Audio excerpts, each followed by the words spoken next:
Hi masters అందరికీ కూడా Brahma's meditation channel కి స్వాగతం సుస్వాగతం అండి. జూమ్ కి విచ్చేసిన దివ్యాత్మ స్వరూపులందరికీ కూడా నా యొక్క హృదయపూర్వక ఆత్మ ప్రణామాలు, కృతజ్ఞతలు మాస్టర్స్. ఎంతో చక్కగా ధ్యానం చేశాము, జ్ఞానం కూడా పొందుతూ ఉన్నాము. ఇంత చక్కటి ఈ ధ్యాన మార్గానికి మనందరికి అందించిన మనందరి గురువైన బ్రహ్మశ్రీ సుభాష్ పత్రి సారికి కూడా అనంత కోటి ఆత్మ ప్రణామాలు, కృతజ్ఞతలు తెలుపుకుంటూ వారిని కూడా చక్కగా ఈ రోజు యొక్క సెషన్ కి ఇన్వైట్ చేసుకున్నాం మాస్టర్స్. ఎంతో చక్కగా స్వాధ్యాయంలో భాగంగా సీతాయనం అనే book, untold story of Sita, Sita గురించి ఎంతో చక్కగా తెలుసుకుంటూ ఉన్నాము. ఈ రోజు చక్కగా నిన్నటి వరకు డే 12 వరకు కంప్లీట్ చేసుకున్నాం మాస్టర్స్. ఈ రోజు డే 13 లోకి వచ్చాము. చక్కగా ఈ రోజు కూడా చక్కటి జ్ఞానాన్ని అందించడానికి మనతో లలిత మేడం గారు ఖమ్మం నుంచి మనకు జూమ్ సెషన్ కి విచ్చేసి ఉన్నారు మాస్టర్స్.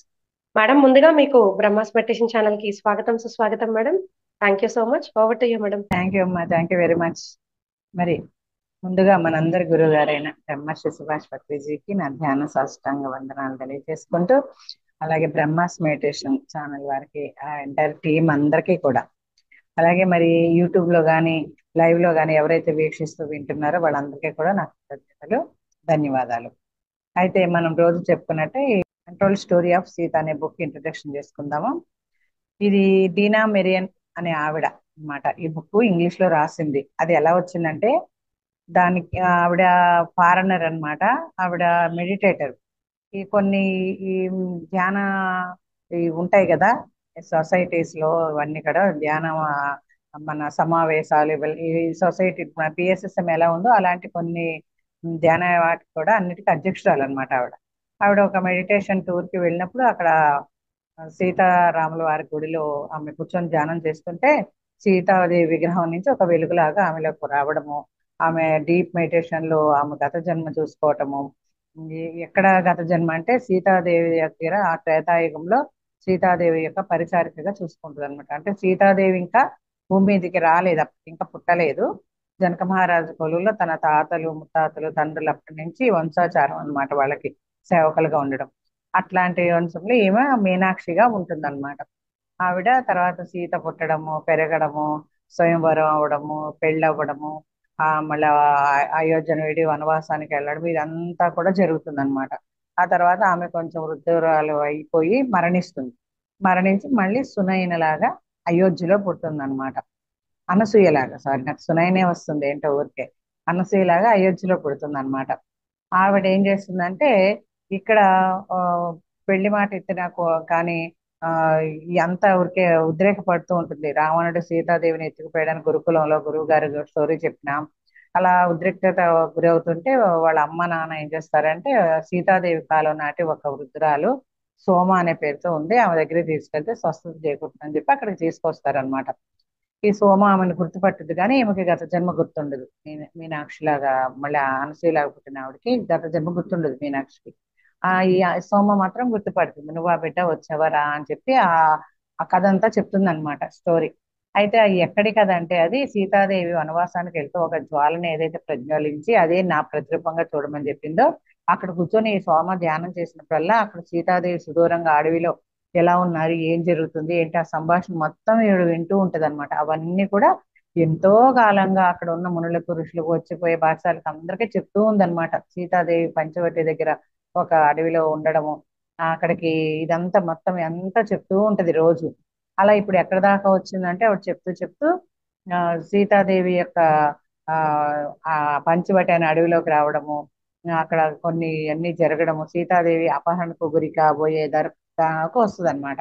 అక్కడికి వచ్చేసరికి ఆమె ఏడ్చేస్తుంది, ఇది నాకు ఎంత కష్టము, సీతాదేవి కష్టకాలంలో నేను లేకుండా అయిపోయాను, అది ఇదని బాధపడుతూ ఉన్నప్పుడు అక్కడ గురువులు అంటారు, అలా అంతగా వివసత్వం చెందక సోమ, తర్వాత ఆ వీళ్ళ వైపు తిరిగి ఈ కథలో ఎప్పుడో ఈ భాగానికి వచ్చేసరికి చెప్తూ చెప్తూ ఆవిడ ఎప్పుడు ఇబ్బంది పడుతుంది, ఇప్పుడు ఆమెకి విశ్రాంతి ఇచ్చి మనం ఫలం చేకూర్చడం మంచిది, కాబట్టి విశ్రాంతి తీసుకోండి అని చెప్పి మేము సెలవు తీసుకుంటాం అనగానే వాళ్ళ అమ్మ కల్పించుకొని ఆ అంటుందన్నమాట. వాళ్ళ అమ్మ కూడా మేము రెస్ట్ తీసుకోండి మీరు, మేము తర్వాత వస్తామంటే, అప్పుడు సోమ ఏం చేస్తుందంటే, కొన్ని నిమిషాలు ఆగండి నేను కొనసాగిస్తాను, ఏం పర్వాలేదు నేను చెప్తాను, ఎండ తీవ్రత కూడా చాలా ఎక్కువగా ఉంది కదా అని చెప్పి వీళ్ళు కూడా ఆగుతారనమాట.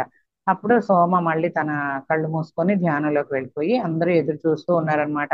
మళ్ళీ ఆమె బయటకు వచ్చి ఈ కథ కొనసాగించడానికి కొంచెం టైం పట్టుద్ది అనమాట. ఆ కథ ఆ కథని ఎలా కొనసాగిస్తుందంటే, సీత లంకా ప్రయాణంతో స్టార్ట్ చేస్తుంది అనమాట. వీళ్ళందరూ కూడా వింటున్నారు మనలాగనే. ఏం చెప్తుందంటే, కొన్ని రోజుల తర్వాత ఒకనొక సాయంత్రం సీత రాత్రి భోజనానికి సిద్ధం చేస్తూ ఉండగా లక్ష్మణుడు అన్నాడంట శ్రీరాముడితో, ఈ వేళ సాయంత్రం చుట్టుపక్కల వచ్చిన అద్భుత పరిమళాన్ని గమనించారా అని అడగడం సీతాదేవి విందంట ఆ వంటగదిలోంచి. శ్రీరాముడు తల పంకించి, రాముడు అన్నాడంటే అటువంటిది ఏమీ గమనించలేదు అని అంటే, మళ్ళా లక్ష్మణుడు అయ్యో అని చెప్పి అలా ఒక దీర్ఘంలాగా తీసి, ఈ మధుర పరిమళాల్ని నాకు తెలియని ఏ పుష్పం ఆ ఇట్లా వెలువరిస్తుందో కదా అని చెప్పగానే ఆ సీతాదేవి తన చేతిలోని కుండపు దాదాపు కింద పడేసినంత పని చేస్తుంది అనమాట ఆ కంగారులో. అయితే దానికి కారణం ఇప్పుడు ఆ పరిమళము తన కుటీరం చుట్టూ తమ ప్రాంతంలోనే ఉందని గుర్తిస్తుంది అనమాట. అయితే ఆ పరిమళము ఎక్కడి నుంచి వచ్చింది అనేది ఆ తెలుసు అనమాట తనకి. ఎందుకంటే ఆ జవాబు ఇచ్చే టైం కూడా లేదు, అది ఎక్కడి నుంచి వస్తుంది ఆ పరిమళం ఏంటి అని. అయితే అంతలో ఒక స్త్రీ స్వరం ఆమెకు వినబడిందంట. ఆ కంగారు పడి చెప్పే లోపే ఆ ఒక స్త్రీ స్వరం వినపడుతుందంట. ఏంటంటుందంటే ఆ స్త్రీ స్వరం, ఒక స్త్రీ తమ తోటలోకి వచ్చి ప్రవేశించి, నేను మాయను, ఒక గొప్ప ఋషి, ఈ ప్రాంతంలో ప్రాచుర్యం లేని ఋషి అంట. ఆ ఋషి యొక్క కుమార్తెను నేను, మా తండ్రి నేను ఆశ్రమాలు దర్శిస్తూ వస్తున్నాం. వారు ఇక్కడ ఇద్దరు ఋషులు ఒంటరిగా నివసిస్తున్నారని చెప్పగా విని, మేము మీకు స్వయంగా వండిన ఆహారం తెచ్చామని పరిచయం చేసుకుందంట. ఇంతలోపే ఈ లక్ష్మణుడేమో ఇట్లా పరిమళం ఏంటి ఇంత చక్కగా ఉంది అని అడగడం, గమనించారా అనడం, శ్రీరాముడు ఏం గమనించలేదు అనడం. అంతలో సీతకి అస్ఫురణకు వస్తుంది అనమాట. వాళ్ళందరూ చెప్పుకుంటారు కదా ఒక మంచి పరిమళం వస్తుంది అని, ఇది దగ్గరలోనే ఉన్నది అని చెప్పబోయేసరికల్లా ఆ అమ్మాయి రావడము, ఆ స్త్రీ తనను తాను పరిచయం చేసుకోవడం, తను వండిన వంటని ఇవ్వడము, ఇక, ఎవరి ద్వారానో మీ ఇద్దరు రాకుమారులు ఇక్కడ ఉన్నారని తెలుసుకున్నాను, మీ ఇద్దరికి భోజనం వండి తెచ్చానని చెప్పడం, ఇదంతా కూడా అయిపోతుంది అనమాట సీతాదేవి చెప్పేలోగానే. అయితే లక్ష్మణుడు ఆమెను రమ్మన్నాడు అనమాట. తమ ఆహారం సిద్ధం చేయబడి ఉందని, ఆమె కూడా వచ్చి తమతో భోజనం చేయవచ్చని అంటాడు అనమాట లక్ష్మణుడు. అయితే సీత వంట ప్రాంతం నుంచి తొంగి చూసి ఒక అందమైన యువతిని చూస్తుంది. ఆ వంటగదిలోంచి ఒక అందమైన యువతిని చూస్తుంది. ఆమె వెనకే తనను వెన్నాడి మధుర పరిమళం కూడా వస్తుందని గ్రహించిందంట సీతాదేవి. అంత దూరం నుంచి కూడా ఆ స్త్రీ నుంచి వెలువడుతున్న అయస్కాంతతను అనుభూతి చెందగానే ఆమెకు వెంటనే చంద్రిక చెప్పిన ఆ రాక్షసి ఈమె అని స్ఫురించిందంట. ఆవిడ వంటగదిలోంచి ఎదురు తొంగి చూసేసరికి ఈ అమ్మాయి కనపడుతుంది. ఈ అమ్మాయితో పాటు ఆ మధురమైన ఒక సుగంధం కూడా వస్తుంది అనమాట. రాగానే చంద్రిక చెప్పిన రాక్షసి ఈమె అయి ఉంటుంది కదా అని సడన్ గా గుర్తొస్తుంది ఆమెకి. ఆ స్ఫురిస్తుంది అనమాట, గుర్తుకొస్తుంది అనమాట. లక్ష్మణుడు ఆమె అందించిన ఆహార పాత్రను స్వీకరించడం చూసిన వెంటనే మాత గబగబా వచ్చి అతని నుంచి ఆ పాత్ర తీసుకుంటది. ఈవిడ ఏం చేస్తుంది, రాక్షస స్త్రీ ఒక వంట చేసుకొని తెస్తుంది అనమాట. తెచ్చి, మేమందరం ఇక్కడ ఒక ఋషి యొక్క కుమార్తెను నేను, మేమందరం ఇక్కడ మిమ్మల్ని కలుసుకోవడానికి వచ్చాము మా అని చెప్పి ఒక వంట చేసి తీసుకొచ్చాము, మేము భోజనం అని అందరికీ పెట్టడము, ఆ భోజన ప్రభావం చేత వాళ్ళు మాయలో పడిపోవడం, వాళ్ళని లోబరుచుకోవడం ఇలా చేస్తూ ఉంటది అనమాట.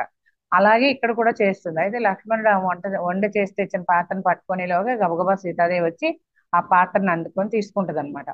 తీసుకొని ఆ మాయ, ఆ స్త్రీయే మాయ అనమాట. ముందు దాకా ఆమె ఎవరో తెలియనంతసేపు మాయ అనే చెప్తున్నారు ఇక్కడ. మాయ ఏం చేస్తుంది, సీతాదేవి వైపు కోపంగా వెక్కిరింపు స్వరంతో ఏముందంటే కోపంగా చూసి, మీతో ఒక సేవకురాలు ఉందని మాకు తెలియదు, ఇక్కడ ఇద్దరు ఋషియోధులు ఉన్నారని మాత్రమే విన్నాను నేను, ఎవరు సేవకురాలి గురించి చెప్పలేదేంటి అని అంటుందన్నమాట. ఇక శ్రీరాముడు ఒక్కసారి నిటారుగా అట్లా గంభీరంగా నుంచుంటాడు. మన నుంచొని శాంత స్వరంతో ఏమంటాడంటే, నిన్ను నా భార్య సీతకు పరిచయం చేస్తాను, సీతకు ఏ అభ్యంతరం లేకపోతే నువ్వు మాతో కలవచ్చు అని చెప్పగానే ఆ సీత తన అంగీకారాన్ని తెలియజేసి వంటశాలలోకి వెళ్తుందంట. ఆమె హృదయం తల్లడిల్లిపోతుందన్నమాట. ఏం చేయాలో తోచలేదు. ఈ స్త్రీ ఏ ఇబ్బందిని సృష్టించబోతోంది, లక్ష్మణుడు ఈమె వెనక వెళితే ఏమవుతుంది, లేకపోతే తన భర్త అనే ఆలోచన రాగానే లేదు లేదు అలా జరగదు అనుకుంటుందన్నమాట. చంద్రిక, నీ భర్త మనసును ఆ రాక్షసి మారిస్తే నువ్వేం చేస్తావు అని అడిగింది కదా ఒకసారి చంద్రిక సీతాదేవిని.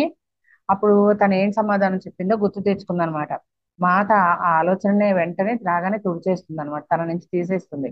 ఆ విధంగా ఎన్నటికీ జరగదు, తనకు తానే ధృవీకరించుకుంటుంది అనమాట. ఈ స్త్రీ వల్ల తాము ఇబ్బందులకు గురి అవుతామని అనుకోవడానికి ఆమె వద్ద ఏ కారణము లేదు. కానీ ఆమె తెచ్చిన ఆహారం ఏం చేయాలి, అప్పటికే సాయంత్రం భోజనం సిద్ధమైంది. కావాలని ఆమె తన ఆహారాన్ని వెనుక ఉన్న ఒక చెట్టు దగ్గర పారవేసి దానిని కడిగి తాను వండిన ఆహారంతో నింపుద్ది అనమాట. ఆ స్త్రీ ఎవరైతే ఒక ఆహారం తెచ్చిందో ఆ ఆహారం ఏం చేస్తుంది, ఆ పెరట్లో ఒక చెట్టు దగ్గర వేసేసి కడిగేసి శుభ్రంగా పాత్రని తను వండిన ఆహారాన్ని దాంట్లో నింపుతుంది అనమాట. అప్పటికే చీకటి పడి పొయ్యిలో మంట వెలగటం వెలగటం ఆగిపోవడం వల్ల ఆ స్త్రీ తన పాత్రలోని ఆహారాన్ని మార్చడం చూడలేదంట. ఎందుకంటే ఆ పొయ్యి వెలుగే అనమాట అక్కడ, ఇక నైట్ నైట్ టైము. అది ఆరిపోయేసరికల్లా, సెగ తగ్గి ఆరిపోయేసరికల్లా ఈ సీతాదేవి ఆ వంట పాత్రలో పదార్థాన్ని మార్చడం ఈ రాక్షస స్త్రీ చూడలేదన్నమాట. సరే సీతాదేవి ఏం చేస్తుంది, వాళ్ళందరూ కూర్చున్న చోటుకు వచ్చి ఆ పాత్ర నుంచి ఆహారాన్ని తీసి వడ్డిస్తుంది. లక్ష్మణుడు శ్రీరాముడు ఆకలిగా అది అంతా తినేసి రుచికరమైన భోజనం అందించినందుకు ఆ స్త్రీకి కృతజ్ఞతలు చెప్తారనమాట. మళ్ళీ రెండోసారి మూడోసారి పెట్టించుకొని ఆ పాత్రలో ఆహారం అంతా పూర్తి చేసేస్తారు. సీత గాని మాయ గాని ఆహారం అసలు అంటుకోలేదు. అయితే మాయ వాళ్ళతో మాట్లాడుతూనే వాళ్ళని గమనిస్తూ ఉందంట. ముందుగా ఆమె శ్రీరాముడికి దగ్గరగా జరుగుతుందంట, కానీ శ్రీరాముడు ఎమ్మటే లేచి సీత పక్కన కూర్చోవడంతో ఆమె లక్ష్మణుడి వైపు జరుగుతుందంట. లక్ష్మణుడి వైపు జరిగేసరికి ఈ ఆపద పసిగట్టకుండా అతను ఆమె సంభాషణకు బదులిస్తూ ఉన్నాడంట. ఇది ఒక ఆపద వచ్చిందని అది ఇంకా లక్ష్మణుడికి ఆ అంత ఆలోచన రాలేదన్నమాట, గమనించలేదు ఆ ఒక రాక్షసి అని ఒక ఆపద ముంచుకోసి రాబోతుందని.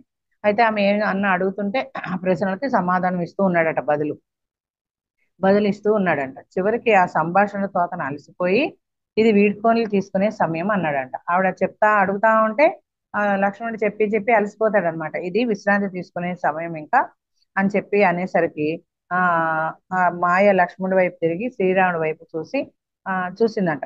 అయితే వారు ఆమె తెచ్చిన ఆహారం అంతా తిన్నారు కానీ ఏ ప్రభావము లేదు అని గమనిస్తుంది అనమాట. అకస్మాత్తుగా ఆమె తనను చూసి నవ్వుతున్న సీత వైపు తిరిగి, నేను తీసుకొచ్చిన ఆహారాన్ని నువ్వు మార్చేసావు కదా, అవునా కాదా, నేరం చేసినట్లు అడిగింది, బిగ్గరగా అడుగుద్దంట. ఇదేనా మీకు ఆహారం తీసుకొచ్చిన అతిథి పట్ల ప్రవర్తించే విధానం అని చెప్పి కోపంగా అడుగుద్ది అనమాట. అంటే ఈ ఆహారంలో ఒక ఆ, మత్తు పదార్థం లాగా ఆహారం తినగానే ఆ ప్రభావానికి గురైపోతారు, ఆ విష ప్రభావానికి. అప్పుడు ఈమెకి లొంగిపోతారు అనమాట. కానీ వీళ్ళిద్దరు బాగానే మాట్లాడుతున్నారు, ఏమి గమనిస్తుంటే ఏమి తేడా ఏం కనిపించకపోయేసరికి అప్పుడు సీతాదేవి ఆ తొంగి చూసి నవ్వుతూ ఉండడం చూసి ఈ ఆహారం మార్చేసావు కదా నువ్వు, ఇదే నా అతిథులకి మీరు ఇచ్చే మర్యాద అని చెప్పి గట్టిగా అరిచేసరికి ఆ మాత స్థిరమైన స్వరంతో అంటుందన్నమాట సీత, అసలు నిజంగా నువ్వు ఎవరు, ఎందుకు వచ్చావు. ఈ విధంగా మాట్లాడేసరికి ఆశ్రమంలో ఇక్కట్టులకు కారణభూతమైన స్త్రీ ఈమెనని శ్రీరాముడు గుర్తించాడు. సీతాదేవి వాళ్ళని నిబ్బరంగా అడిగేసరికి అసలు నువ్వెవరు, ఎందుకు వచ్చావు అని అడిగేసరికి శ్రీరాముడు ఎమ్మటే గుర్తిస్తాడనమాట. ఆ ఆ యువ ఋషి మరణానికి చంద్రిక విచారానికి బాధ్యురాలు ఈమె అని గ్రహించాడట శ్రీరాముడు కూడా. ఇక్కడ ఈ అడవిలో మీకు ఏం కావాలి అని సీతాదేవి గట్టిగా అడుగుతుందన్నమాట ఆ స్త్రీని. మేము నీతో మోసగించబడడం లేదు కదా, నీ మాయలో మేము నువ్వు ఎంత మోసగించినా సరే మేమేమి నీ మాయలో పడము అని చెప్తుందన్నమాట. కోపంతో ఆ స్త్రీ ముఖం ఎర్రబడిందంట. ఆ క్షణంలో సీతాదేవి ఆ నిజ రూపాన్ని చూసింది. శూర్పణఖ అని అరిచిందనమాట. ఆవిడ కోపంతో రాక్షసి సీతాదేవి సమాధానం చెప్పగానే కోపంతో ఎర్రబడిపోయేసరికి సీతాదేవి ఎమ్మటే అతని ఆమె యొక్క నిజ స్వరూపాన్ని చూసి శూర్పణఖ అని గట్టిగా అరుస్తుందన్నమాట. అయితే ఆమె ఎప్పుడు రావణుని సోదరుని చూడలేదు, కానీ అంతరావ బోధలో ఈ స్త్రీ ఆమెనని ఆమెకు తెలిసింది అంతరాంతరాల్లో. ఓ పల్లెటూరి పిల్ల, నువ్వు నన్ను అవమానిస్తావా, నీ సంగతి చూస్తాను అంటూ ఆ ఆ రాక్షసి ఏం చేసింది, మాత వైపు తిరిగి సీతాదేవి ఆ మెడను రెండు చేతులతోని గట్టిగా పట్టేసుకుందంట. పట్టుకునేసరికి సీతాదేవికి ఊపిరి ఆడడం కష్టమైపోయింది. శ్రీరాముడు సీతను చేరడానికి ప్రయత్నించే లోపే లక్ష్మణుడు ఏం చేస్తాడు, తన కత్తిని తీసి ఆ స్త్రీ వైపు విసురుతాడు. ఇదంతా కనిపెట్టేసరికి లక్ష్మణుడికి అర్థమైపోద్ది. అర్థమైపోయి గట్టి గొంతు పట్టేసుకుంది కదా. రాముడు ఆ సీతాదేవి దగ్గరికి వెళ్లే లోపే లక్ష్మణుడు ఆ చేతిలో కత్తి తీసి ఆ స్త్రీ వైపు విసురుతాడనమాట. అది ఆమె ముఖానికి తగిలి ముక్కును కోస్తూ వెళ్ళిందంట. ఇట్లా పట్టుకొని ఉంది కదా, ఇట్లా కోసేసరికి ఇట్లా చాకిచ్చేసరికి కత్తి ఇట్లా ముక్కును కోసుకుంటూ వెళ్ళిందంట. అయితే ఆమె ముఖం నుంచి రక్తం కారసాగింది. తన ముక్కు నుంచి రక్తం కారుతుండగా ఆమె వారిని శపిస్తూ జరిగింది ఏమిటో వాళ్ళు పూర్తిగా గ్రహించే లోపే పారిపోయిందంట.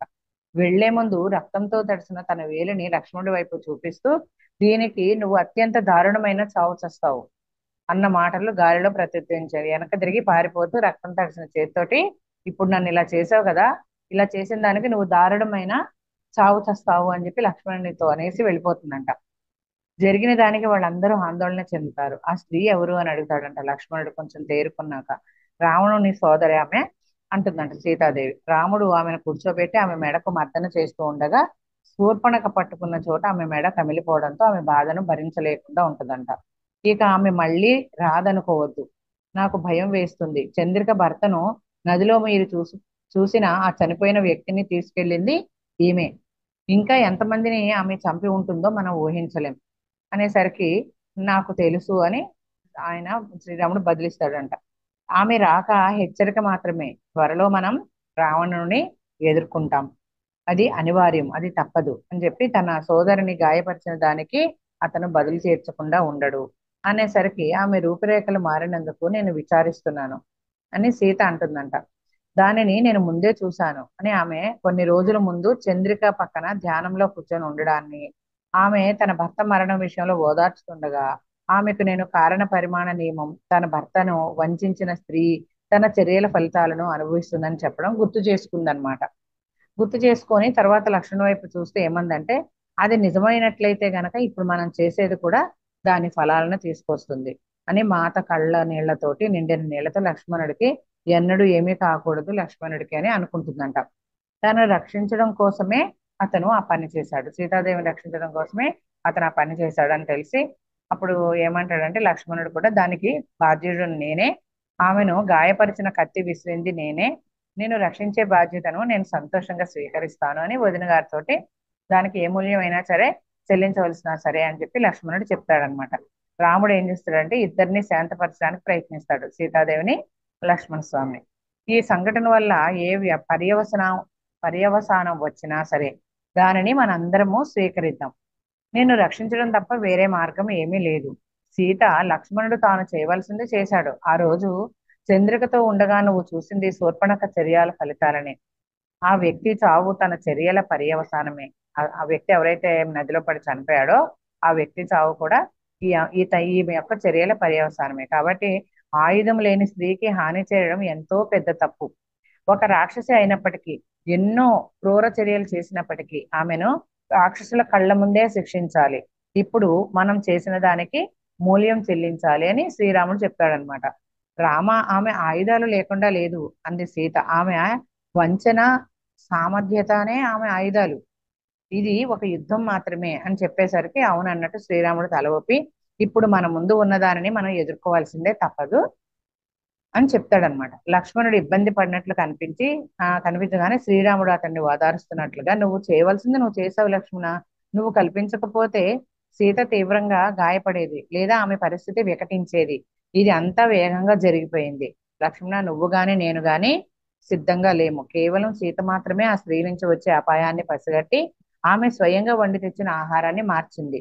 నేను ఆ ఆహారం రుచి చూసిన వెంటనే అది సీత వండింది అని గ్రహించాను. మనం ఇప్పుడు మరింత జాగ్రత్తగా ఉండాలి. ప్రతికూల శక్తులు మన మధ్యకే ప్రవేశించేశాయి, అవి మనతోనే ఉన్నాయి అని చెప్పి చెప్తాడనమాట శ్రీరాముడు లక్ష్మణ్ తోటి. ఆ మరునాటి ఉదయం సీతాదేవి ఉదయపు భోజనం తయారు చేయడానికి వంటశాలలోకి వెళ్ళినప్పుడు ఆమె శూర్పణఖ తెచ్చిన ఆహారాన్ని పారబోసిన చోట 3 పక్షులు చనిపోయి ఉండడం చూసిందంట. ఆ పక్షులను చేతిలోకి తీసుకొని విచారం ఉట్టిపడే స్వరంతో, నన్ను క్షమించండి, నేను ఆ విషపూరిత ఆహారాన్ని మీకు అందుబాటులో వేసి ఉండకూడదు.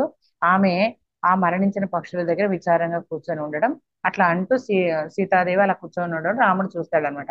చూడండి, ఆ స్త్రీ ఏదైతే విషం పదార్థాన్ని తెచ్చిందో ఆ ఆహారాన్ని మార్చినప్పుడు సీతాదేవి పెరట్లో ఒక చెట్టు కింద ఆ విషపూరితమైన ఆహారం వేసినప్పుడు ఆ తెల్లారి చూస్తే అక్కడ 3 పక్షులు పడిపోయి ఉన్నాయి, చనిపోయి ఉన్నాయి.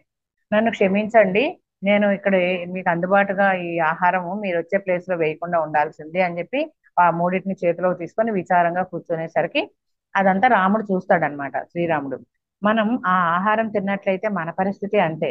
నేను ఇక్కడ పక్షులు తిరిగే చోట తినే చోట దానిని కోసి ఉండకూడదు అనగానే రాముడు ఉపశమనం కోసం ఆమె చుట్టూ చేయి వేసి, విచారపడడానికి సమయం లేదు సీత, ఇదంతా ముగిసేలోపు ఎంతో మంది మరణిస్తారు, ఇది విచారపడడానికి సమయం లేదు, కాబట్టి ఇదంతా ముగిసేసరికి చాలా మంది మరణించవచ్చు అని చెప్తారనమాట. కొన్ని రోజుల తర్వాత వారు నిప్పు చుట్టూ కూర్చొని సాయంత్రం భోజనం చేస్తున్నారు. రావణుడు త్వరలో దాడి చేయడం తథ్యం అని చర్చించుకున్నారంట. మనం ఎదురు చూడకూడదు, ఇక్కడే కూర్చొని ఉండకూడదు, అతను మన మీద దాడి చెయ్యకముందే మనమే అతనిపై దాడి చేయాలి అని లక్ష్మణుడు అసహనంగా చెప్తాడనమాట. లక్ష్మణ, నేను ఇంతకు ముందు చెప్పింది ఇప్పటికీ సత్యమే, సరైన కారణం లేకుండా మనం అతనిపై దాడి చెయ్యకూడదు అని అప్పుడు ఇదివరకు చెప్పినట్టే ఇప్పుడు కూడా లక్ష్మణుడికి చెప్తాడనమాట. మనకు విషం ఇచ్చి చంపడానికి అతను తన సోదరుని పంపాడు కదా, ఆ కారణం చాలదా అనగానే ఆమె చర్యల వెనక అతను ఉన్నాడని మనకు ఎలా తెలుసు, అతనే పంపించాడు ఆమెని అని మనకు ఎలా తెలుసు, దాని గురించి మన వద్ద రుజువు ఏమీ లేదు కదా, ఏమైనా ఉందా, ఆమె నుంచి మనను మనం రక్షించుకొని ఆమెను తీవ్రంగా గాయపరిచాము, కానీ రావణుడే పంపాడనే రుజువేం లేదు కదా, ఆమె నుంచి మనల్ని మనం రక్షించుకోవడానికి ఆమెను గాయపరిచాం తీవ్రంగా, అది మన చేతుల్లో లేదు, ఇది మన చోటు కాదు, అతనిపై దాడి చేయడానికి బదులు అతనిపై దాడి చేయడానికి బదులు అని చెప్పి శ్రీరాముడు లక్ష్మణుడితో చెప్తాడనమాట. అయితే మనం ఏం చేయాలి, ఇక్కడే కూర్చొని ఎదురు చూస్తూ ఉండాలా అని చెప్పి లక్ష్మణుడు అడుగుతాడనమాట. అతని స్వరంలో చాలా కోపం ఉట్టిపడుతుంది అనమాట.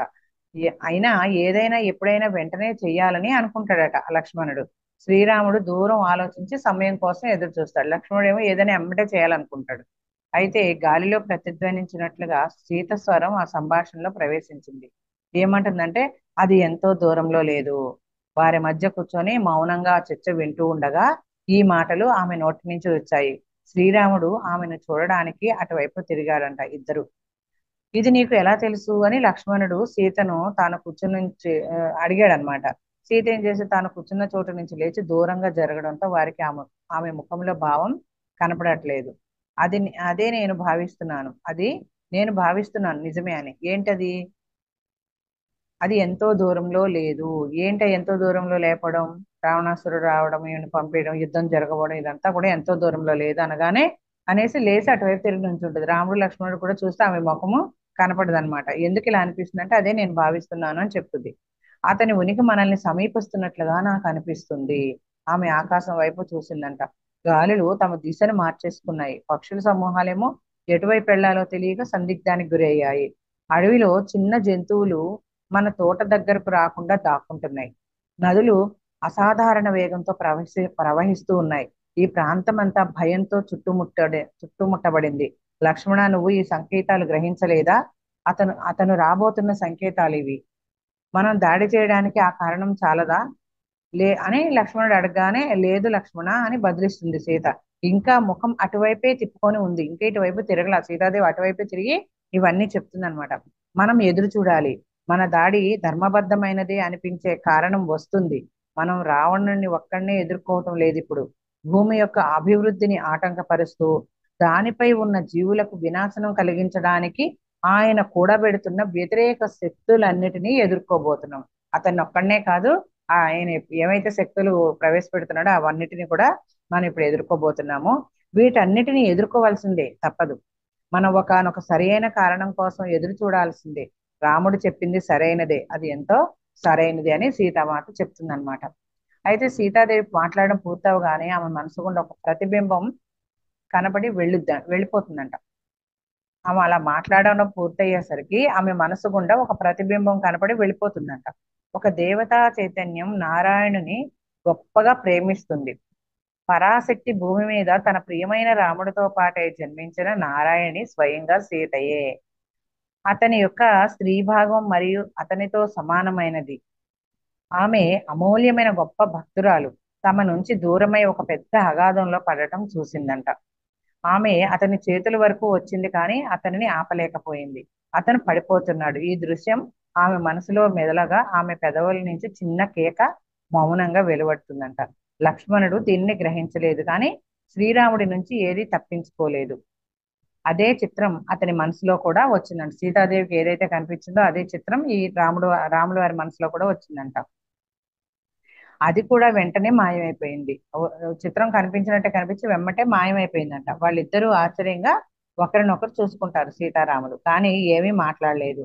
ఆ ఆలోచనను వదులుకోవడానికి ఆమె తినగా మిగిలిన వాటిని తీస్తూ ఉందన్నమాట, సర్దుతూ ఉంది.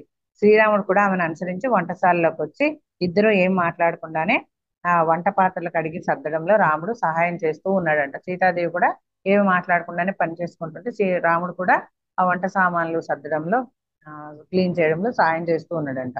మౌనాన్ని ఛేదిస్తూ సీతయ్యే ముందుగా మాట్లాడిందంట. ఏంటంటే, నేను రావణుణ్ణి కలుసుకున్నాను. శ్రీరాముని కళ్ళలోకి చూస్తూ ఆమె ప్రశాంతంగా చెప్పిందంట. ఎప్పుడు కలుసుకోవడం? అతను మా తండ్రి దగ్గర మహాదేవుని విల్లు ఇవ్వమని అడగడానికి వచ్చాడు. మా తండ్రి ఆయనతో వ్యవహరించిన విధానం నేను చూశాను. రావణుడిలాగా తెలివైన నా తండ్రి కూడా అతనిని ప్రతి విషయంలోనూ నిరాకరించాడు. తనకు కావాల్సింది అతను పొందలేదు. అది అతనికి చాలా కోపం తెప్పించింది. మిథిల నుంచి వెళ్ళిపోయే ముందు అతను నా తండ్రితో తనకు బాకీ ఉన్న దానిని కాదన్నందుకు భారీ మూల్యం చెల్లించవలసి ఉంటుందని అన్నాడు. మా తండ్రి అతని వైపు శాంతంగా చూస్తూ, రావణ, నీ బాకీ సరైన సమయంలో తీర్చబడుతుంది అని బదులు ఇస్తాడంట. ఈ సంఘటన గురించి చాలా కాలం నేను ఆలోచించలేదు, కానీ ఇప్పుడు అతని మాటలు మళ్ళీ నా మనసులో మెదిలాయని. తన చిన్ననాడు ఒకసారి రావణాసురుడు ఆ విల్లు అడగడానికి వస్తాడనమాట. అప్పుడు సీతాదేవి చిన్నపిల్లగా తన తండ్రి పక్కనే కూర్చొని ఉంటుంది. ఎవరు వచ్చినా కానీ సీతాదేవిని మాత్రం ఎప్పుడు జనక మహారాజు పక్కనే కూర్చోబెట్టుకుంటాడు అనమాట. రావణాసురుడు ఆ విల్లు అడగడం, అది కాదని జనక మహారాజు చెప్పడం, అతను కోపంగా దీనికి బదులు నాకు నేను ఏదైతే కోరుకున్నానో అది నాకు ఇవ్వలేదు కాబట్టి దీని బదులు మీరు ఇవ్వాల్సి ఉంటుంది నాకు, అంటే నీకు అందాల్సిన సమయం వచ్చినప్పుడు నీకు అందుతుంది అని తండ్రి చెప్పడం, ఇవన్నీ కూడా గుర్తొచ్చి సీతాదేవి రాముడితో చెప్తుంది అనమాట. ఇది చాలా కాలం క్రితం సంగతి అని చెప్పి శ్రీరాముడు కూడా చిన్నగా బదిలిస్తాడనమాట. అప్పటి నుంచి అతను ఎంతో శక్తిని సంపాదించాడు, ఎవడు రావణుడు. మనం చూసి విన్న దానిని బట్టి ఆయన మాయా విద్యలు నేర్చుకున్నాడు. అతను మనుష్యుల మనసుల్లో ప్రవేశించి వారి ఆలోచనలను మార్చి వారిలో భయం పుట్టించే పనులు చేయిస్తాడు. వారి ఆలోచనలు మార్చి వారితో భయం పుట్టించే పనులు చేయిస్తాడట. అతనికంటే ప్రమాదకరమైన వారు ఎవ్వరూ లేరంట. అతనితో మనం ఎలా ఎలా వ్యవహరించగలమా అన్న దాని పట్ల నాకు సరైన అవగాహన లేదు, కానీ అతనితో వ్యవహరించడం తప్పనిసరి. లేనట్లయితే తన ప్రయోజనాల కోసం మొత్తం ప్రపంచాన్ని తగలబెట్టగలడు. సమయం దగ్గర పడుతుందని నేను భయపడుతున్నానని సీతాదేవి అంటుందన్నమాట. రావణునితో తాను సంభాషించినంత సేపు నన్ను తనతోనే ఉండమని నా తండ్రి నొక్కి చెప్పారు. రావణాసుడితో మాట్లాడుతున్నంతసేపు తన పక్కనే కూర్చోమని తన తండ్రి జనక మహారాజు నొక్కి చెప్తారనమాట గట్టిగా. అప్పటికి నేను చిన్నపిల్లని అయినా సరే ఆయన నన్ను పక్కనే కూర్చోబెట్టుకోవడం నాకు ఆశ్చర్యం కలిగించింది. సరైన కారణం లేకుండా మా తండ్రి ఎన్నడూ ఏమీ చేసేవారు కాదు. అతని ముఖంపై ఒక సున్నిత భావం పరుచుకుంది. సీత, నువ్వు మీ నాన్నకు ప్రేరణ. రాముడు ఇదంతా విని ఏమంటాడంటే, ఒక సున్నితమైన భావం ఆయన ముఖం అంతా పరుచుకోనగా ఏమంటాడంటే, సీత, నువ్వు మీ నాన్నకు ప్రేరణ, ఆయన బలం యొక్క మూలం నువ్వు. నువ్వు ఆయన ఉన్న విధానంగా ఉండే శక్తినిచ్చావు. ఆయన ఎలా అయితే ఉండాలో అలా ఉండేందుకు నువ్వు ఆయనకు శక్తినిచ్చావు, నాకు ఇచ్చినట్లుగానే. మాత తన తండ్రికి రావణుడికి మధ్య జరిగిన విషయం జ్ఞాపకం రాగానే గంభీరంగా మారిపోతుందంట. అయితే శ్రీరాముని ఈ మాటలతో ఆమె ముఖంపై ఒక ప్రేమ పూరితమైన నవ్వు కదలాడుతుంది. తన తండ్రిని జ్ఞాపకం చేసుకోవడం ఆమెకు ఎప్పుడు ఉల్లాసాన్ని కలిగిస్తుంది. అలాగే శ్రీరాముని ప్రేమ వ్యక్తీకరణ కూడా. ఈ ఇద్దరు పురుషులను తన జీవితంలో కలిగి ఉన్న ఆ స్త్రీ ఎంత అదృష్టవంతురాలో కదా అని తనను తానే చెప్పుకుంటుంది అనమాట సీతాదేవి. అలాంటి తండ్రి, ఇలాంటి భర్త ఉన్న అలాంటి స్త్రీ ఎంత అదృష్టవంతురాలో కదా అని. శ్రీరాముడు నిద్రించిన తర్వాత ఆమె తన కుటీరం నుంచి బయటకు వచ్చి ఆకాశం కింద కూర్చొని తన తండ్రి రావణుడితో సంభాషించినప్పుడు అతని పక్కన కూర్చోబెట్టుకోవడాన్ని, స్నేహపూరిత స్వరంతో మొదలైన సంభాషణను, ఆ విల్లు ఇవ్వను అనడంతో జనకుని భయపెట్టే విధంగా మారడాన్ని రావణాసురుడు జ్ఞాపకం చేసుకుంటూ ఉందంట. భయపడడం కంటే అతను తన తండ్రి పట్ల అమర్యాదగా ప్రవర్తించాడు అని ఆమె భావిస్తుందంట. ఆయనతో అంత అగౌరవంగా ఎవ్వరూ మాట్లాడటం ఆమె ఎప్పుడూ వినలేదంట.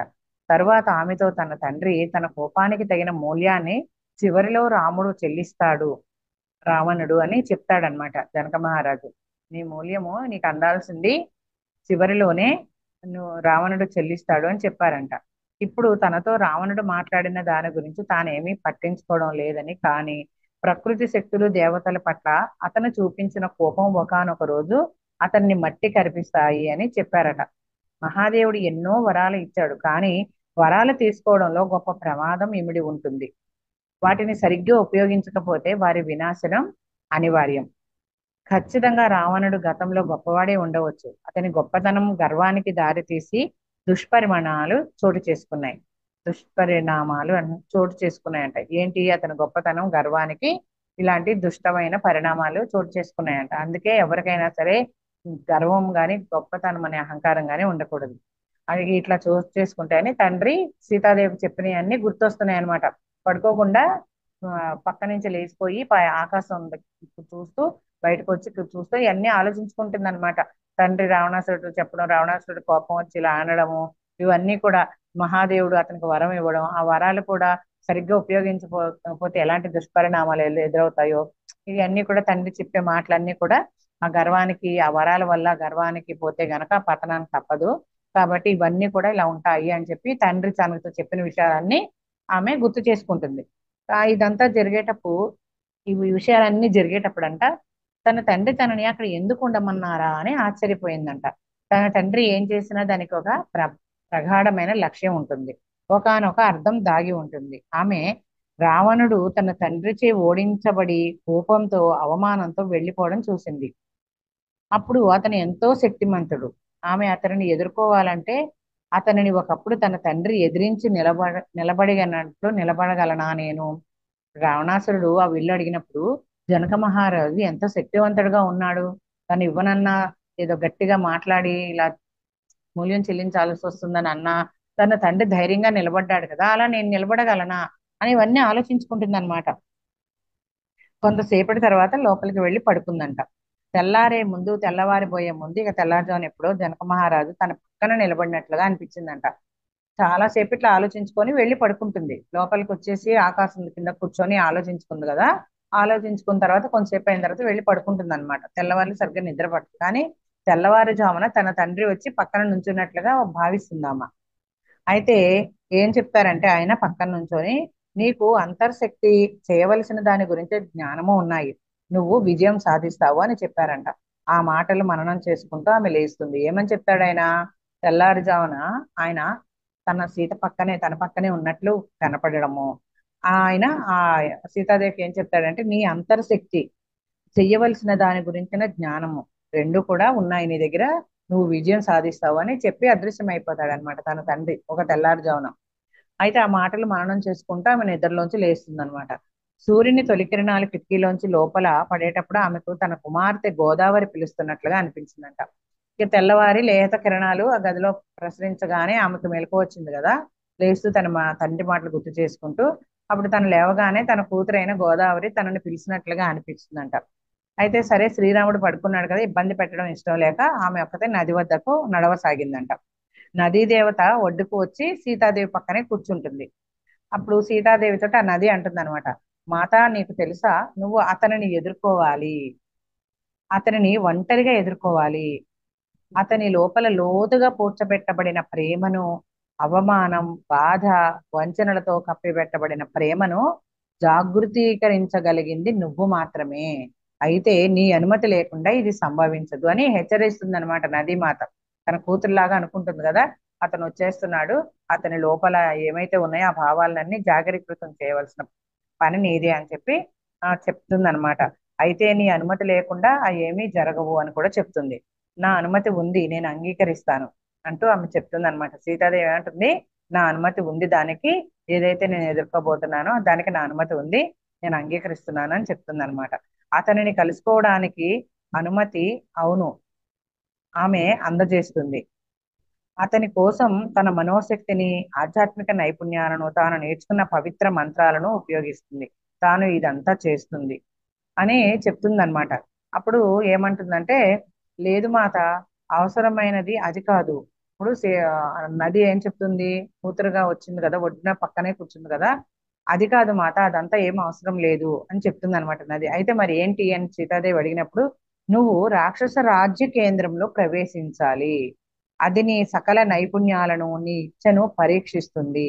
అక్కడ మాత్రమే నువ్వు భూమాతను బాధ నుంచి, ఇబ్బంది నుంచి విడిపించగలవు.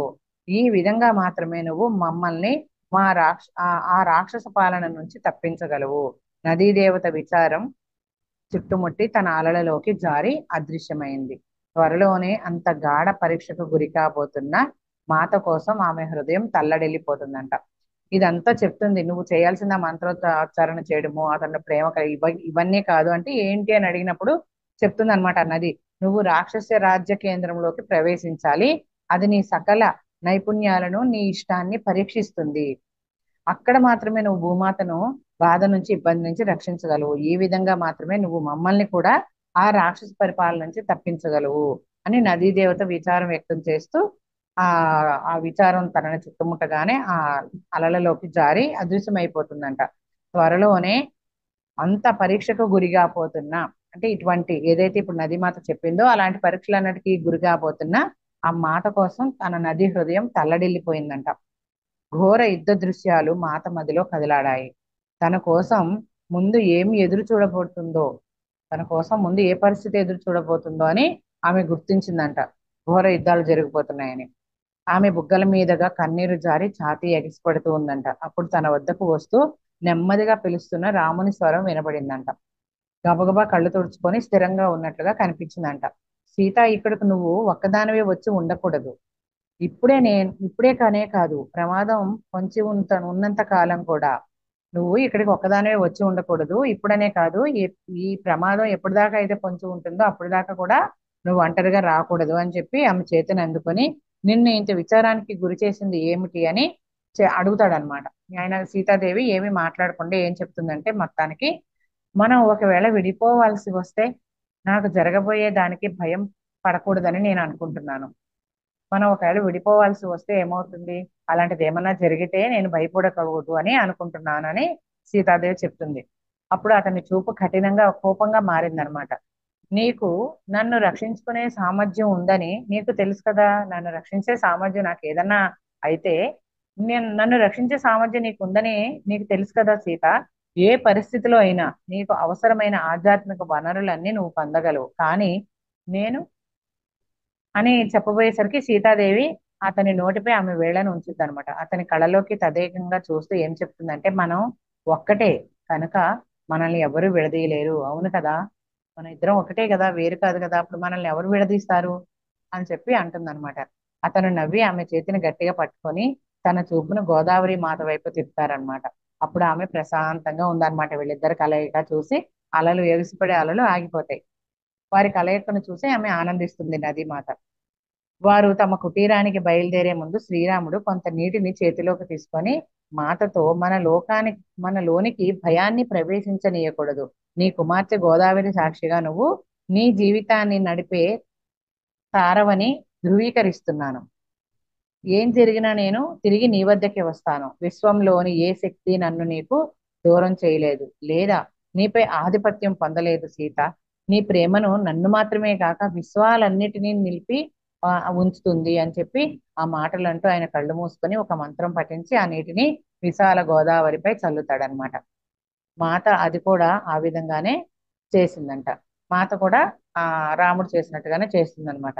నా కన్నీళ్లు ఆపేది, ప్రపంచం కోసం నేను పడే బాధ స్వస్థత చేకూర్చేది నా ప్రశాంతత నీవే. నీ కళ్ళలోనే నేను నా వాస్తవ ఆత్మను కనుగొంటాను అని రాముడితోటి ఈ సీతాదేవి కూడా బదిలిస్తుందన్నమాట. గోదావరి వారు తమపై చిలకరించిన నీటిని స్వీకరించి తథాస్తు అని వాళ్ళిద్దరిని దీవించి నీటిలోకి ప్రవాహంలోకి అదృశ్యమైపోతుంది అనమాట. అయితే మాత అనుమతించడంతో సంఘటనలు చోటు చేసుకోవడం మొదలైంది. మాత ఎప్పుడైతే అనుమతించిందో, అంటే రాబోయే పరిస్థితుల్ని అనుమతిస్తుంది మాత, అప్పుడు ఏమైందంటే ఆ యొక్క సంఘటనలు చోటు చేసుకోవటం మొదలైనవి అంట. ఆ మరునాటి ఉదయం ఆ ప్రాంతమంతా భయంకరమైన నల్లటి మేఘాలతో కప్పబడింది. అది వానాకాలం కూడా కాదు. పక్షులన్నీ గుంపులుగా చెదిరిపోయాయి. మరొక తుఫాను రాబోతుంది అందంట మాత ఆకాశం వైపు చూసి. అయితే అది తుఫానుల కాలం కాదు. ఈ 10 రోజుల్లో అది మూడోది. తుఫాను కాలం కాకపోయినా తుఫాను వాతావరణం వస్తుంది. ఈ 10 రోజుల్లో ఇది మూడోసారి. ప్రకృతి సందిగ్ధంలోకి నెట్టబడేసింది. ఆమె తన భావం నుంచి బయటకు రాలేకపోయింది. రాముడు ఆమెను తేలికపరచడానికి చెయ్యగలిగినంతంతా చేస్తాడు. ఈ వాతావరణం అంతా చూసి ఆ ఒక అతీతమైన భావంలోకి వెళ్ళి ఆ భావం నుంచి బయటకు రాలేకపోతున్నప్పుడు రాముడు ఏం చేస్తాడు, ఆమెను అక్కడి నుంచి ఆ భావాల నుంచి బయటకు తీసుకురావడానికి తను ఏం చేయాలో అదంతా చేస్తాడనమాట. తానే అస్థిమితను అనుభవిస్తాడు. తమ చుట్టుముట్టాడుతున్న ప్రతికూల శక్తులను గుర్తించడం కోసం ఒకసారి తలపైకెత్తినప్పుడు వారి వైపు దూరం నుంచి ఒక బంగారు లేడి తొంగి చూడడం కనిపించిందంట. సీత అటు చూడు అని రాముడు అంటాడనమాట. బంగారు లేడి ఉంది, మనం మిథులలో చూసేవాళ్ళమే అలాంటిది అని చెప్పి సీతకు చూపిస్తాడు రాముడే సీతకి, అదిగో చూడు ఒక బంగారు లేడి మన వైపు తొంగి చూస్తుంది, మనం మిథులలో చూసాం చూడు, అలాంటి లేడే కదా అది అని చెప్పి రాముడు చూపిస్తాడంట. అనేక సంవత్సరాల క్రితం మనం మిథులను వదిలినప్పటి నుంచి అటువంటి దానిని మళ్ళీ చూడలేదు. మనం మిడిల్లో ఉన్నప్పుడు పెళ్ళైన కొత్తలో ఎప్పుడో చూసాము, అటువంటి దాన్ని మళ్ళీ ఇప్పుడు ఎప్పుడు చూడలేదు అనగానే సీత ఎక్కడ ఉంది అని చెప్పి మాత చుట్టూ చూస్తుందంట. సూటిగా చూడు, ఆ కొమ్ములు, ఆ చెట్లు కొమ్మలు ఏవైతే ఉన్నాయో ఆకుల్లోంచి అది తొంగి చూడడం నీకు కనపడలేదా అనగానే మాత తల ఊపి అది నిజమైనదేనా, మీరు అంటే అది నిజమైన లేడీయేనా, మీరు స్పష్టంగా చూసారా అని అడుగుతుంది అనమాట. చూడు అది అటు వెళుతుంది అంటే నాకు కనపడలేదు రామా అంటుంది అనమాట. రాముడికి కనపడుతుంది అటు అటు వెళుతూ, కానీ సీతాదేవికి కనిపించలేదు అని చెప్తుంది అనమాట. నేను నీ కోసం దానిని పట్టుకు వస్తాను. ఒక లేడీ పెంపుడు జంతువుగా ఉండడం ఎంతో ఉల్లాసాన్ని ఇస్తుంది మనకి అని విల్లు ఎక్కుపెట్టి లేడీ వెనుక వెళుతుండగా సీతలో ఒక భయం, ఆ భయం అనే కెరటం ఉద్భవించిందంట. ఆమె ఆయనను పిలిచే ప్రయత్నం చేసింది కానీ గొంతు పెగలలేదంట. ఆయన వెనుక పరిగెట్టే ప్రయత్నం చేస్తుంది కానీ కాళ్ళు కూడా కదలలేదంట. కుటీరం నుంచి లక్ష్మణుడు వెలుపలికి వస్తాడనమాట. ఇంతసేపు లక్ష్మణుడు ఆ కుటీరం లోపలే ఉంటాడు. ఇదంతా సీతారాముల మధ్యలో ఇదంతా జరుగుతుంది ఈ సంఘటన. కానీ అప్పుడే లక్ష్మణుడు ఆ మాయాలేడి కోసం రాముడు విల్లు తీసుకొని పరిగెట్టగానే ఆ కుటీరం లోపల నుంచి లక్ష్మణుడు వస్తాడనమాట. ఆమె ముఖంలో ఆందోళన చూసి ఏమైంది అని అడుగుతాడు.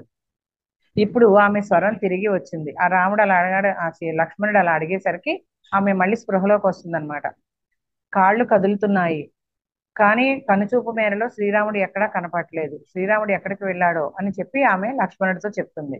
విచారపడకు, ఆయన త్వరలోనే వస్తారు అని ఆమెను వాదార్చాడట లక్ష్మణుడు.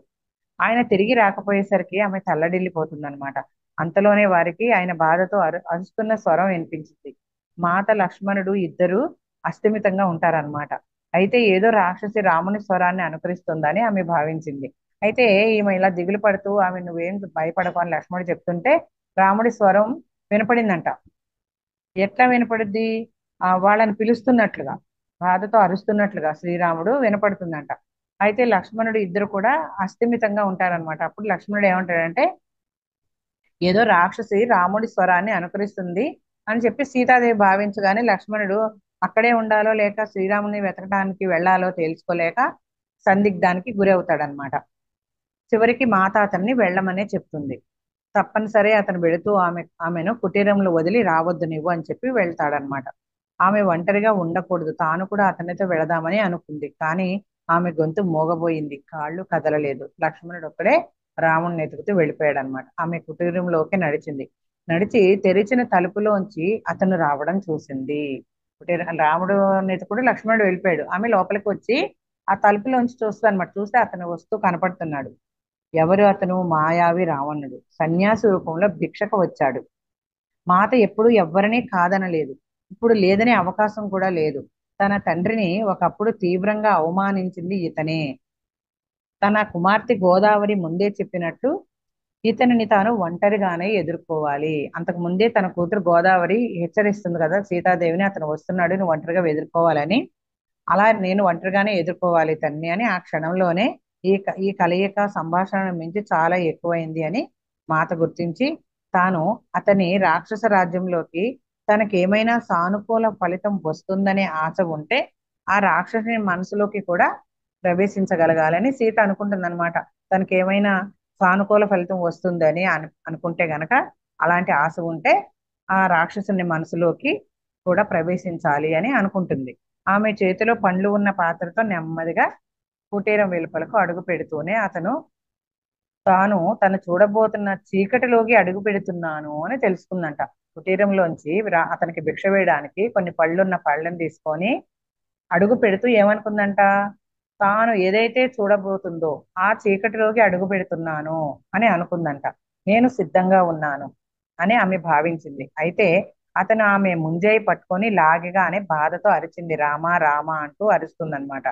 కానీ రావణుడి స్పర్శతో వారి మనోబంధం తెగిపోయింది. ఎవరిది? సీతాదేవిది, రాముడిది. రాముడు ఎప్పుడైతే రావణుడు ఆమె చెయ్యి పట్టుకొని లాగుతాడో ఆ రాముడికి సీతకి ఏర్పడిన మనోబంధం అనేది తెగిపోతుంది అనమాట. ఆ అరుపు ఆ ప్రేమమూర్తి అయిన రామునికి చేరలేకపోయింది. ఇది ఆమెకు ముందుగా తెలియని విషయం. ఇట్లా జరుగుతుందని ఎప్పుడైతే అతను పట్టుకుంటాడని కానీ రాముడికి తనకి మధ్య ఉన్న బంధం ఆ రావణుని స్పర్శతో తెగిపోతుంది కానీ ఈమె అసలు అనుకోలేదన్నమాట.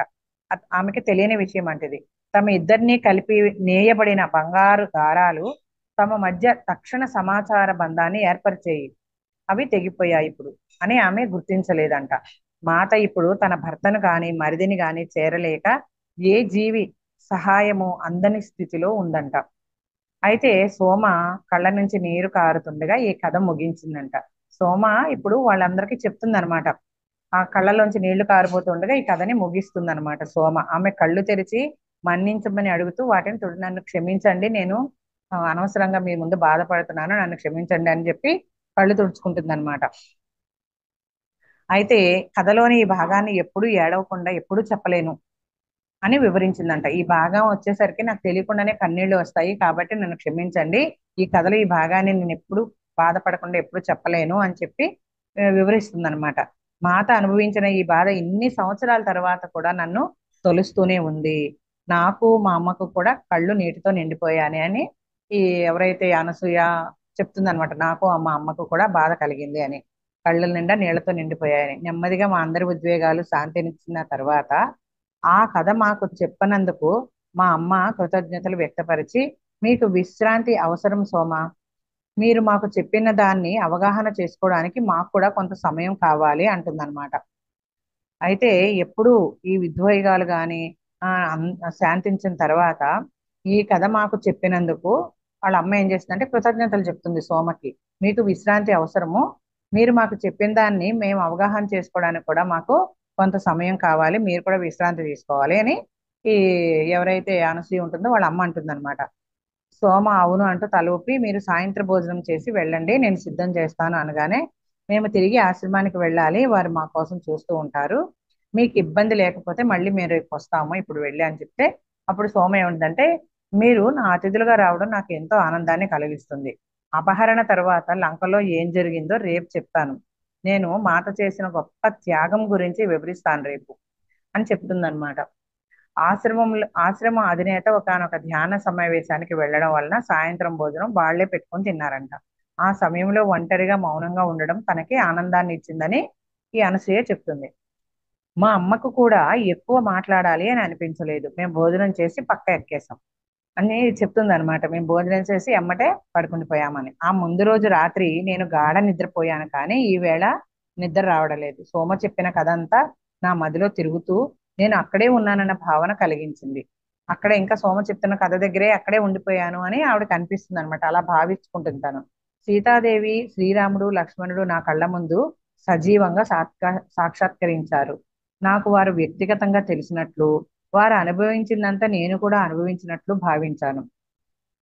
రావణుడు మాతను అపహరించకపోతున్నప్పటి భయం నాలో ఇంకి నా మూలాన్ని కదిలించడంతో నేను ఆ భావం నుంచి బయటపడలేకపోయాను. సీతాదేవిని రావణుడు అపహరిస్తున్నాడు కదా, అప్పుడు తను అక్కడే ఉన్నట్లుగా, ఆ సీతాదేవి ఏదైతే అనుభవిస్తుందో ఆ బాధ అంతా తాను కూడా అనుభవించినట్లుగా అని చెప్పి, అపహరించకపోతున్నప్పటి భయం నాలోకి ఇంకి నా మూలాన్ని కదిలించడంతో నేను ఆ భావం నుంచి బయటపడలేకపోయాను అని ఆ స్వాగతంగా అనుకుంటూ ఉంటుందన్నమాట పడుకొని. నేను అటు ఇటు దొల్లుతూ నిద్రపోతున్నట్లు నటిస్తూ తెల్లారడానికి సిద్ధమయ్యాను. ఎప్పుడు తెల్లారుద్దా అని చెప్పి ఎదురు చూస్తూ ఉందంట నిద్ర పట్టకపోయేసరికి. ఉదయమే లేచి వెళ్ళడానికి సిద్ధమయ్యాను. మా అమ్మ నా పరిస్థితి చూసి నేను రాత్రంతా నిద్రపోలేదు అని గుర్తించి ఉదయపు భోజనం చేయకుండానే సోమ వద్దకు వెళ్ళడానికి అంగీకరిస్తుందంట. ఈ వేళ సోమ చెప్పబోయే విషయం చాలా కలవరం కలిగించవచ్చు, సిద్ధంగా ఉండు అనసూయ అని ముందే చెప్తుందంట. వాళ్ళ అమ్మ హెచ్చరిస్తుంది, ఈ రోజు సోమ ఏదైతే చెప్తుందో ఆ కథ మనల్ని కలవరపరచచ్చు, నువ్వు సిద్ధంగా ఉండు అనసూయ అని చెప్పి చెప్తుంది. లంకలో ఏం జరిగిందో మనలో ఎవ్వరూ విని ఉండలేదు.